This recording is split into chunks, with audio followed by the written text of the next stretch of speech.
The poem of the man God, the second year of the public life. Chapter 212. At Juttah, Jesus speaks in Isaac's house. 8th of July, 1945.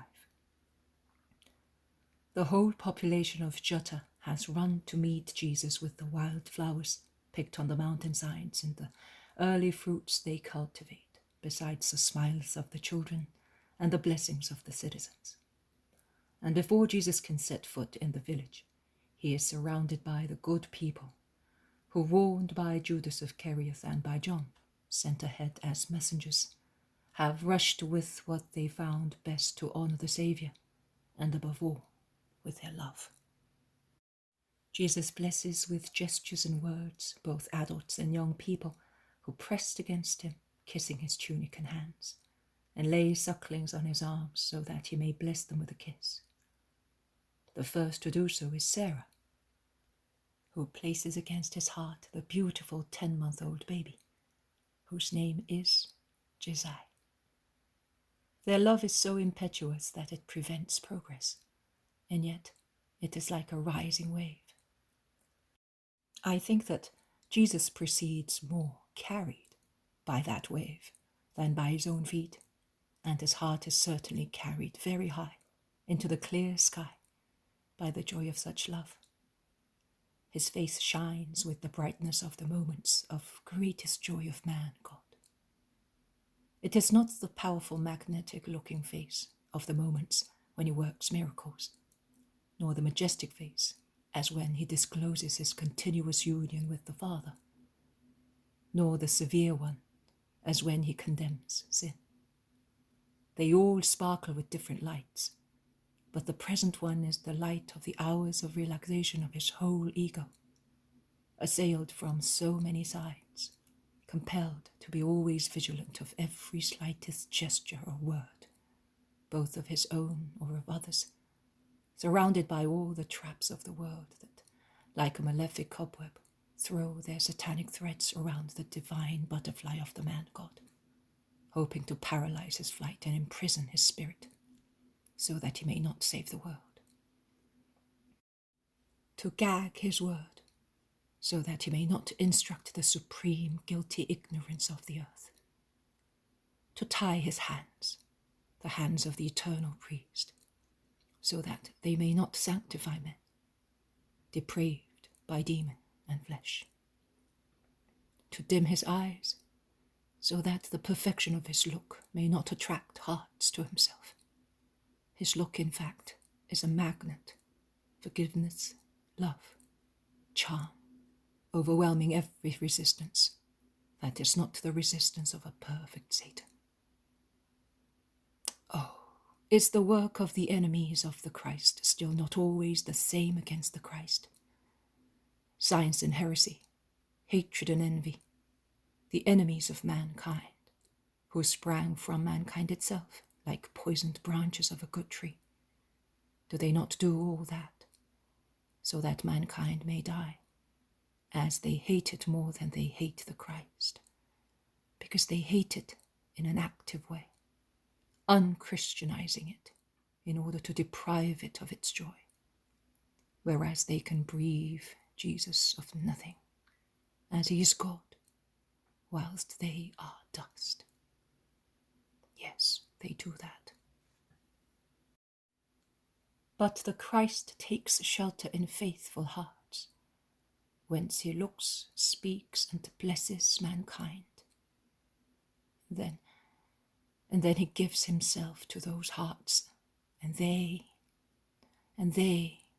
touch heaven with its blessedness, still remaining here, but burning their senses and organs, in their feelings and thoughts and in their souls, to the extent of being delightfully tortured in their whole being. Tears and smiles, groans and songs, exhaustion and dire urgency for life are our companions. More than companions, they are our very being.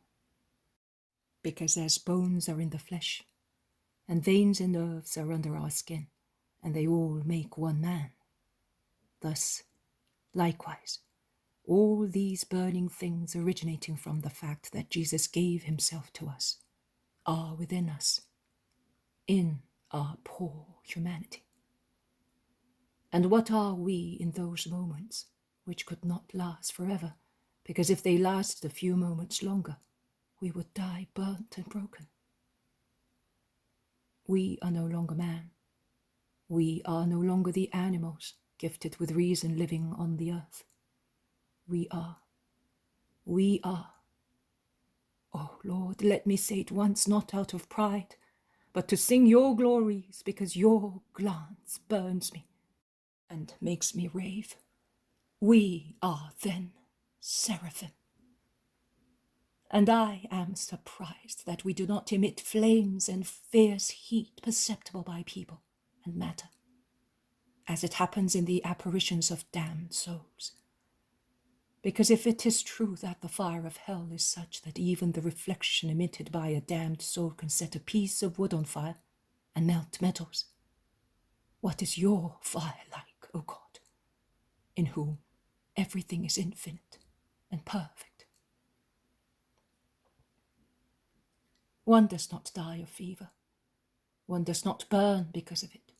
One is not consumed by the fever of bodily diseases. You are our fever, love. And by it we are burned. We die. We are consumed.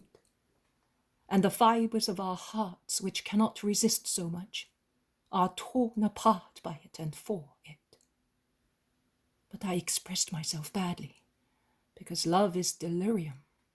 Love is a waterfall that shatters dams and descends, knocking down everything that is not love. Love is the thronging in the mind of sensations, which are all true and present, but no hand can write them down, as the mind is so fast in translating the feelings of the heart into thoughts. It is not true that one dies. One lives. Life is decoupled. One lives a duplicated life, as a man and as a blessed soul. The life of the earth and that of heaven. Oh, I am sure of it. One achieves and exceeds the life without faults, without restrictions and limitations, that you, Father, Son, and Holy Spirit, you, God, Creator, one and trine, had given to Adam a prelude to the life, after sending to you to be enjoyed in heaven, following a placid transition from the earthly paradise to the heavenly one, a transfer made in the loving arms of angels, like the sweet sleep and assumption of Mary into heaven, to come to you. One lives the true life. Then one finds oneself here, as I am doing now. One is amazed and ashamed of going so far, and one says, Lord, I am not worthy of so much. Forgive me, Lord. And one beats one's breast, because we are terrified at having been proud, and the thicker veil is lowered over the splendor, because if it does not continue to blaze with overwhelming ardor, out of pity for our limitation, it gathers in the center of our hearts, ready to blaze once again in a mighty way for another moment of blessedness wanted by God. The veil is lowered on the sanctuary where the fire, the light, and love of God are burning. And exhausted, and yet regenerated, we resume going like people inebriated with a strong, sweet wine that does not dim reason but prevents us from having eyes and thoughts for what is not the Lord. You, my Jesus, linking our misery to divinity, means of redemption for our sin, creator of blessedness for our souls. You, Son, who with your wounded hands put our hands in the spiritual ones of the Father and of the Spirit, that we may be in you, now and forever. Amen. But where have I been while Jesus inflames me, inflaming the people of Juttah with his loving glance? You may have noticed that I no longer speak of myself, or I do so only seldom. How many things I could say, but the tiredness and physical weakness which oppress me immediately after dictations, and spiritual modesty which grows stronger and stronger the more I proceed, convince me and compel me to be silent. But today I went too high, and we know the air of the stratosphere makes one lose one's control. I went much higher than the stratosphere, and I could not control myself any longer. And I think that if we always kept quiet, we who are caught in these vortices of love, we would end up by deflagrating like projectiles, or rather like overheated or closed boilers. Forgive me, Father. And now let us go on. Jesus enters Juttah and is led to the market square, and then to the poor little house where Isaac languished for 30 years.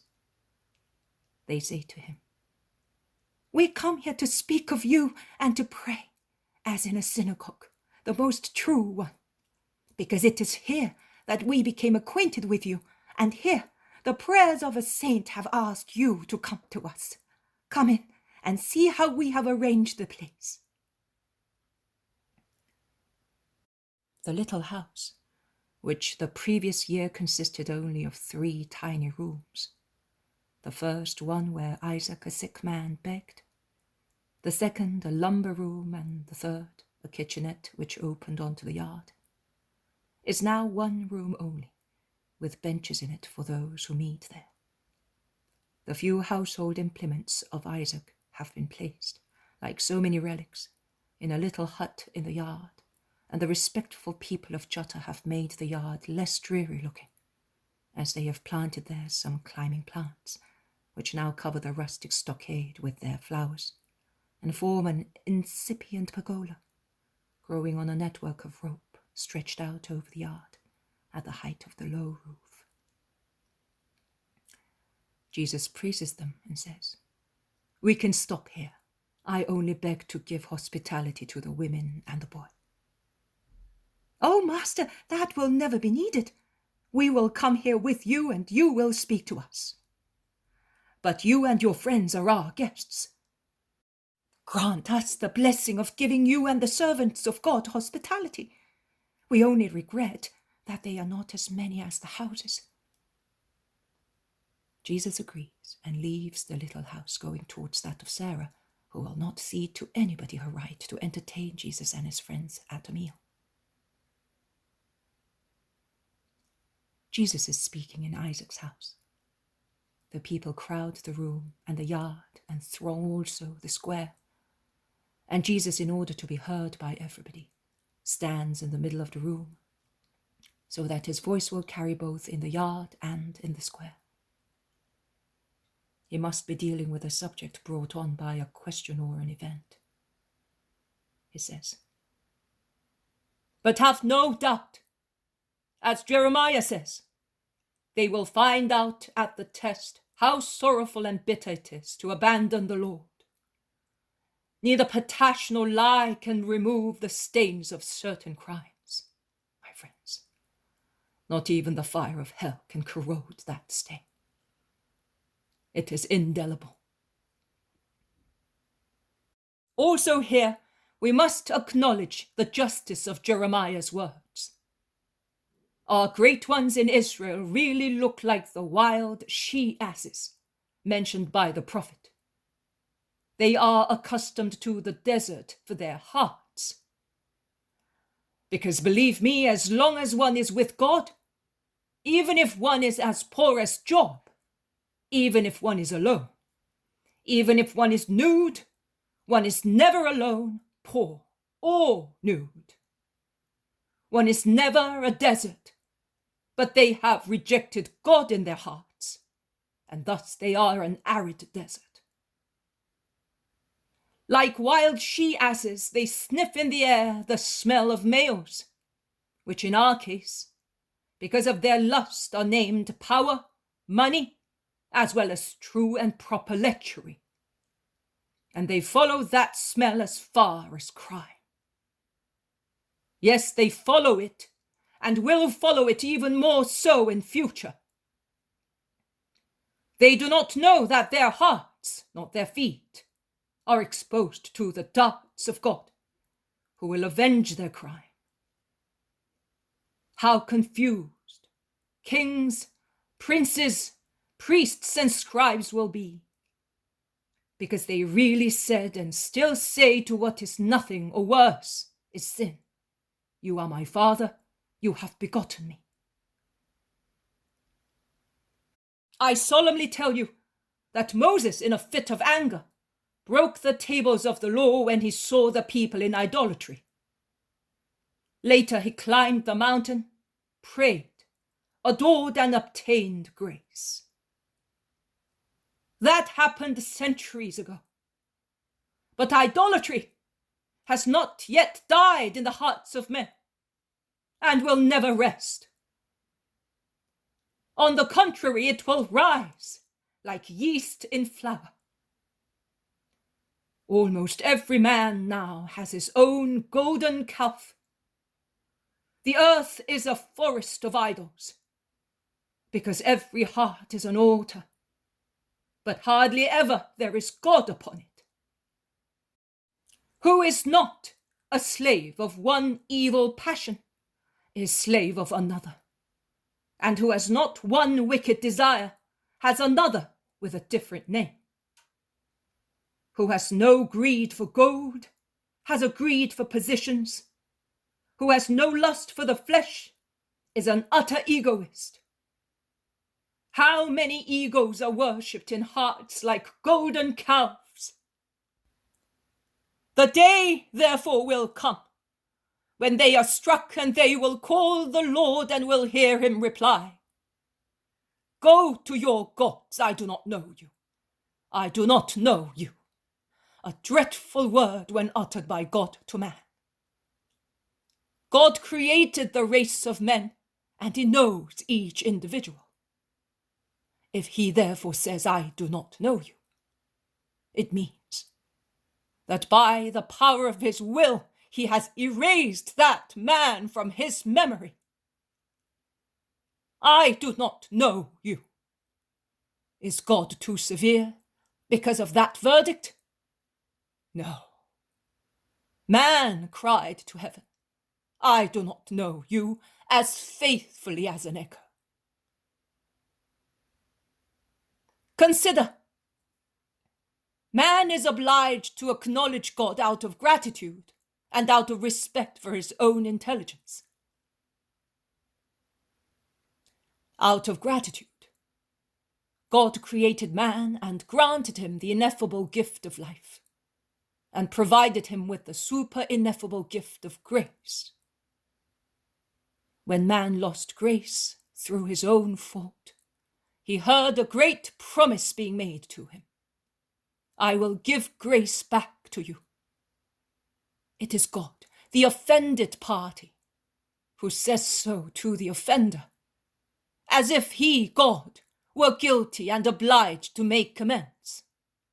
And God keeps his promise. "Behold, I am here to give grace to man." God has not confined himself to giving only what is supernatural, but he has lowered his spiritual essence to provide for the coarse necessities of man's flesh and blood. And he gives the heat of the sun, the relief of water, corn, vines, all kinds of trees, and all races of animals. Thus, man receives from God all the means of life. He is the benefactor. Man must be grateful and show his gratitude by endeavoring to know him. Out of respect for one's own reason. A madman and an idiot are not grateful to those who cure them, because they do not understand the true value of the cure. and they hate those who watch them and feed them, who accompany them and put them to bed, who watch that they do not get hurt, because beastly as they are on account of their illness, they mistake cures for tortures. The man who fails in his duties towards God disgraces himself, a being gifted with reason. Only a fool or an idiot cannot tell his father from a stranger, a benefactor from an enemy.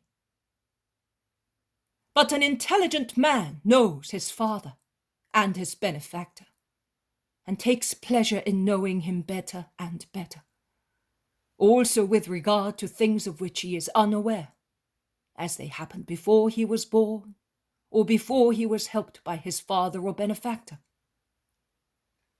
That is what you must do with the Lord to show that you are intelligent and not brutes. But too many people in Israel are like those fools who do not know their father or their benefactor.